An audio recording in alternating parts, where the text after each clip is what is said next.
Assalamualaikum warahmatullahi wabarakatuh. Yang terhormat Bapak Ibu dosen penguji dan teman-teman sekalian, perkenalkan, saya Delia Zara Ananda dengan NIM 1709623011 dari Program Studi Pendidikan Administrasi Perkantoran.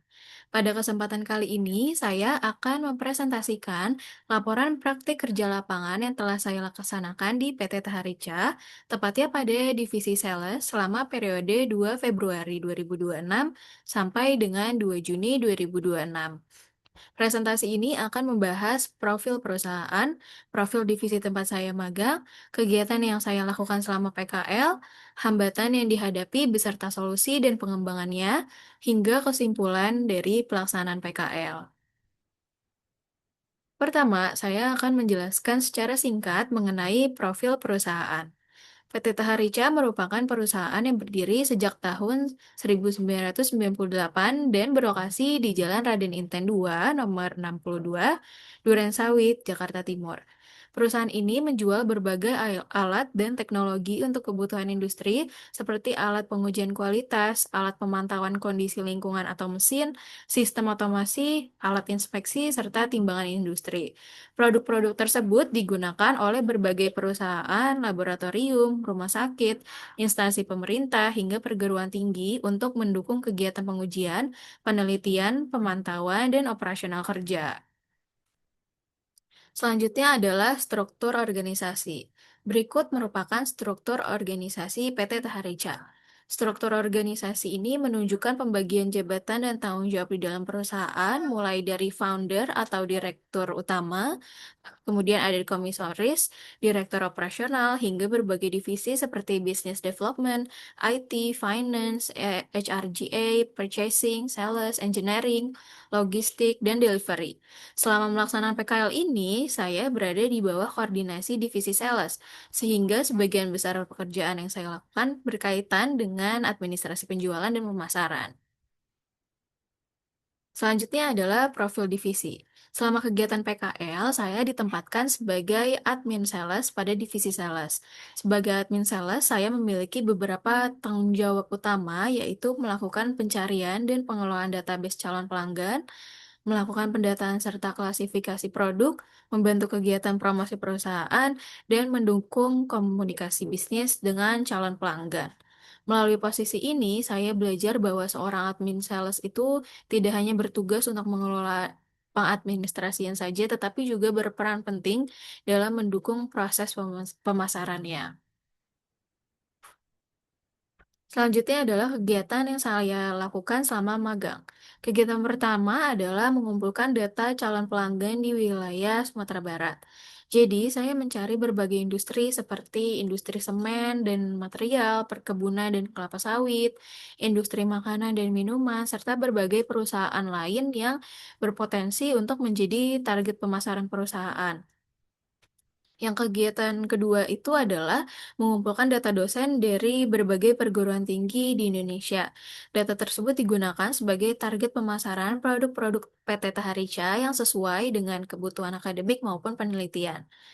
Selain itu, saya juga melakukan pengumpulan data instansi dan perusahaan seperti rumah sakit, laboratorium, dan berbagai instansi lainnya yang memiliki potensi menjadi calon pelanggan perusahaan. Melalui kegiatan ini juga saya belajar bagaimana melakukan pencarian informasi secara sistematis, memverifikasi data, serta menyusun database yang rapi dan mudah digunakan. Nah, selain mencari database pelanggan, saya juga melakukan klasifikasi dan pendataan produk Hobo. Produk-produk tersebut saya kelompokkan berdasarkan kategori dan spesifikasinya, sehingga memudahkan proses pemasaran dan penyampaian informasi kepada calon pelanggan. Kegiatan berikutnya adalah mengirimkan email penawaran produk kepada dosen, instansi, dan perusahaan. Setelah pengiriman email dilakukan, saya juga melakukan monitoring untuk mengetahui apakah email itu berhasil terkirim maupun mendapat respon dari calon pelanggan. Selain itu, saya juga menyusun materi presentasi produk Hobo dan Fakop yang digunakan sebagai simulasi presentasi penjualan. Melalui kegiatan tersebut, saya memperoleh pengalaman dalam komunikasi bisnis, penyusunan materi presentasi, serta penggunaan aplikasinya juga seperti Microsoft Excel, PowerPoint, Google Sheets, dan email sebagai media kerja.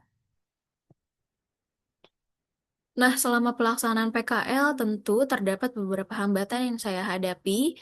Hambatan yang pertama adalah kesulitan memperoleh data calon pelanggan yang benar-benar sesuai dengan target pemasaran perusahaan. Hambatan yang kedua yaitu masih banyak alamat email calon pelanggan yang sudah tidak aktif, sehingga proses pengiriman penawaran menjadi kurang efektif.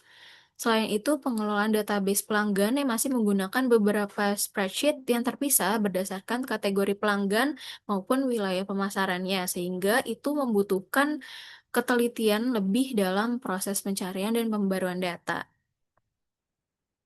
Nah, untuk mengatasi hambatan tersebut, terdapat beberapa solusi yang saya lakukan. Pertama, saya mencari data melalui berbagai sumber informasi, seperti melalui website resmi instansi, direktori perguruan tinggi, dan media sosial agar memperoleh data yang lebih lengkap dan akurat. Yang kedua, saya melakukan verifikasi ulang terhadap alamat email yang terdapat di database, kemudian mencari alternatif email apabila alamat sebelumnya itu sudah tidak aktif. Yang ketiga, saya melakukan pengelompokan serta pembaruan data secara berkala pada setiap spreadsheet sehingga database menjadi lebih terorganisir dan lebih mudah digunakan. Nah, melalui langkah-langkah tersebut, proses pengolahan database itu akan jauh lebih efektif dan kualitas data yang digunakan perusahaan juga menjadi lebih baik. Selanjutnya adalah pengembangan yang dapat menjadi masukan bagi PT Taharica. Pertama, perusahaan dapat memperluas sumber pencarian data pelanggan dengan memanfaatkan berbagai platform profesional, direktori instansi atau asosiasi profesi, maupun sumber informasi lainnya. Dengan demikian, proses pencarian calon pelanggan yang sesuai dengan target pemasaran dapat dilakukan secara lebih efektif. Yang kedua, perusahaan dapat melakukan pembaruan dan verifikasi database pelanggan secara berkala, khususnya pada alamat email dan informasi kontak lainnya. Langkah ini adalah langkah yang penting untuk menjaga keakuratan data sehingga komunikasi dan kegiatan pemasaran dapat berjalan dengan lebih optimal. Ketiga, perusahaan dapat mempertimbangkan pengembangan sistem database pelanggan yang terintegrasi. Seluruh data pelanggan itu bisa disimpan dalam satu media penyimpanan, baik melalui aplikasi internal maupun database yang berbasis cloud. Dengan sistem yang terintegrasi ini, sehingga proses pencarian, pembaruan, serta pemantauan data pelanggan itu akan menjadi lebih efektif, lebih efisien, dan mudah dikelola. Baik, berdasarkan kegiatan PKL yang telah saya lakukan, terdapat beberapa kesimpulan yang dapat saya sampaikan. Pertama, saya memperoleh pengalaman dalam pencarian, verifikasi, dan pengolahan database calon pelanggan untuk mendukung kegiatan pemasaran perusahaan. Kedua, saya memperoleh pengalaman dalam pendataan dan klasifikasi produk Hobo secara sistematis untuk mendukung penyampaian informasi dan promosi produk. Yang ketiga, saya mengembangkan kemampuan dalam menyusun materi presentasi, melakukan presentasi produk, serta mengirimkan email penawaran sebagai bentuk komunikasi bisnis.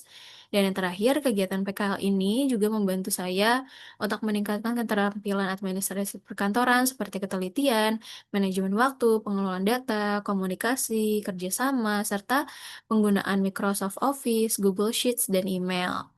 Nah, pengalaman ini akan menjadi bekal saya, akan menjadi pengalaman yang sangat berharga untuk mempersiapkan diri memasuki dunia kerja setelah menyelesaikan pendidikan. Demikian presentasi laporan praktik kerja lapangan yang dapat saya sampaikan. Saya mengucapkan terima kasih kepada PT Taharica yang telah memberikan kesempatan kepada saya untuk melaksanakan PKL, kepada dosen pembimbing, Ibu Dewi Nurmalasari yang telah memberikan arahan selama penyusunan laporan, serta kepada seluruh pihak yang telah mendukung pelaksanaan kegiatan ini. Apabila terdapat kekurangan dalam penyampaian maupun isi presentasi, saya mohon maaf. Terima kasih atas perhatian Bapak, Ibu, dan teman-teman sekalian. Wassalamualaikum warahmatullahi wabarakatuh.